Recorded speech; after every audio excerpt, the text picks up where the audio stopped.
चलो तुम सुनाओ। क से ककारा पापा गेलन बाहरा माई बिया घरे बिहन से लाड़ी आई पड़ जा तनी घरे प्रणाम मैडम। है लड़का है। मैडम ये जाने दीजिए उसको, हम सुनाते हैं।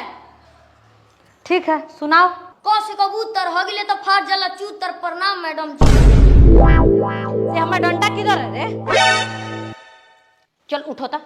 यही पढ़ाते हैं तुमको, यही सब पढ़ने आता है।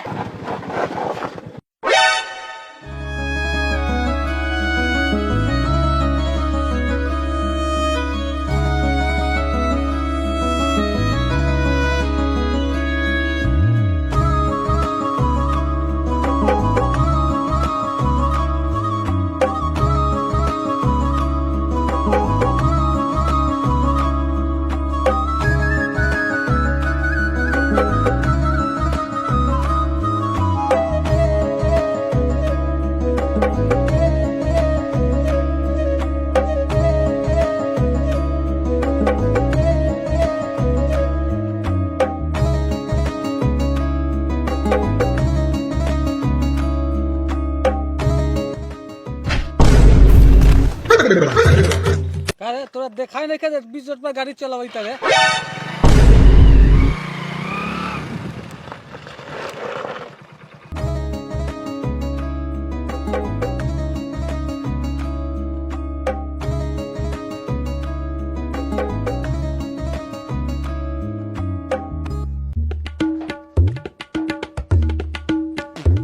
देखी साले साहब, हम एगो लड़की देख ले बानी बहुत सुंदर। अगर वो लड़की घर में आ जाए तो ई घर के रौनक बदल जाई। फूफा जी कहीं वो लड़किया पावर हाउस होई, यही से ओकरा आवते ही घरवा के रौनक बदल जाई। हम एक बार कह देनी कि बियाह ना करम तो ना करम।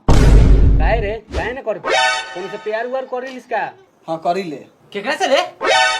तोरा कहले बतियो कि हम के कैसे प्यार करी ले। चुपचाप कपड़ा पीछ। ओ मार साहेब तनी कम गरमाऊ। अगर हमार दहेज पर आँच आ गए तो तोर सारा लव स्टोरी घर में निकाल दे। यही से कहिले पढ़ लिख के बुद्धिमान बना, बोका चोदा ना। गार माय लव स्टोरी ना गुह निकलल है। का साले साहब, बरोबर इज्जत ई घर में झांट बराबर नहीं के। ए इज्जत हमर लाड़ पप्पा दो। हम बियाह करम तो ओकरे से करम। जब प्यार किया तो डरना क्या। अरे बाबू हमर का भेल? ए बेटा बोल ना का भेल हौ? ए बेटा साले साहब, बउआ के बवासीर भेल बा। जा जा जा कहे के मतलब कि बउआ के टीवी भी के शिकायत बा का? ओए फूफा, हई हाथा काठा देह में टीवी दारी। हमरा तो लभेरिया धइले बा। अरे बउआ तो लभेरिया के नाम पता बताओ कि आगे के बाद विचारों को। देखी हमार बबी के तो बउआ जानते बारन कि आंगनबाड़ी में पढ़ावेली। हम जानते बानी कि बउआ मास्टर बारन। और रउअर का विचार बा से बताई। विचार के कौन बात बा? जात बेदर मरले बानी। हम तो ये कहम कि पहचान के रिश्तेदारी में बदल दिया क्या मेहमान जी? बिल्कुल। तो ये में देर कौन चीज के? बेटा जा नाश्ता पानी के व्यवस्था करा। आ रानी के माई जा बबिया के भेजा। ठीक बा।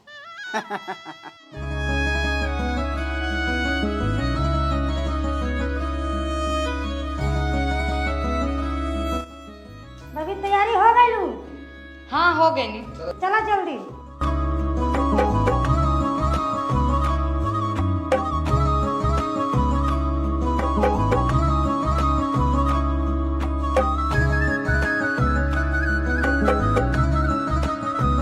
प्रणाम। खुश रहा। समझी साहेब सोचले का बानी?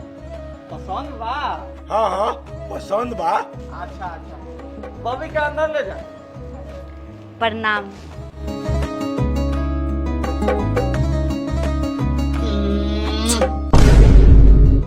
साले साहब, लड़की तो पसंद होइए गए, अब लेन देन के भी बात हो जाओ। समझी साहब रहुआ तो मालूमे बा कि हमारे बेटा के सरकारी नौकरी बा। तो 5 लाख रुपया आ एगो 4 चक्का गाड़ी दे दिया, बाकी हमें कुछ होना चाहिए। देखी समझी साहब, मान ली कि 5 लाख रुपया एगो 4 चक्का दे देनी, लेकिन ओकरा के कितना दिन खाए? तू किसी के साल भर खाए। लेकिन रउआ सोचू हमरा बेटी के 17,000 के महीना मिला और वो पैसा रउआ जिंदगी भर मिली। अब रउआ बताऊ 5 लाख रुपया ठीक बा कि 17,000 के महीना जिंदगी भर मिली वो ठीक बा?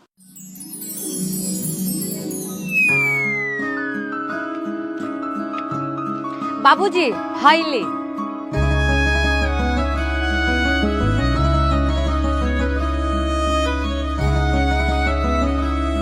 बाबूजी प्रणाम हाईली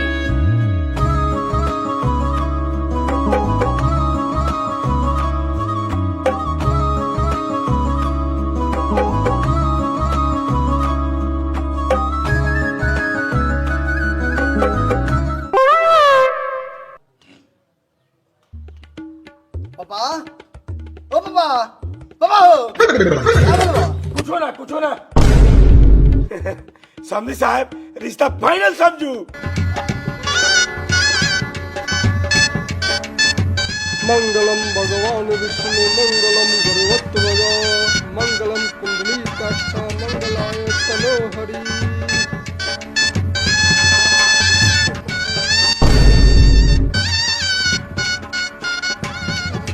सात फेरा संपन्न हुआ, आप दोनों आकर बैठ जाए।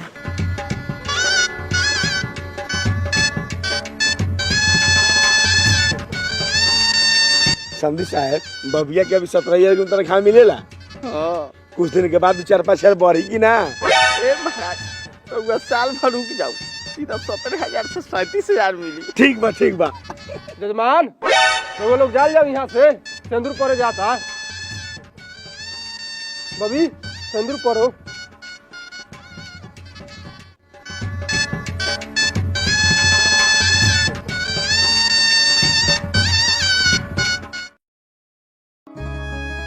मेहमान सुने तनी कि पतोहिया के फर्स्ट पेमेंट से सीमेंट बालू गिरा के घरवा का प्लास्टर करा लेती।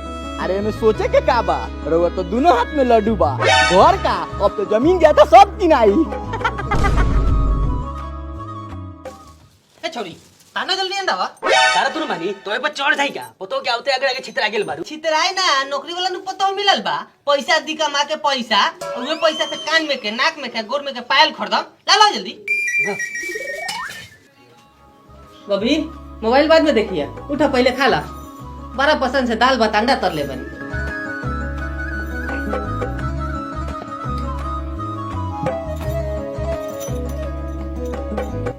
माई जीरोवा भी खाना ले। ना ना तू खा हमरा बहुत काम बाबू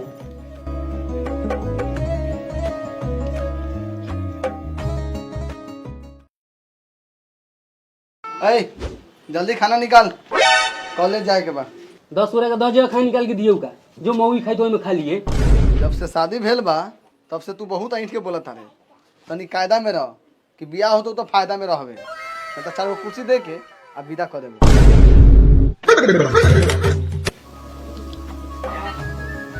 गुड मॉर्निंग। Good morning. हम भी खा ले। खा लीजिए।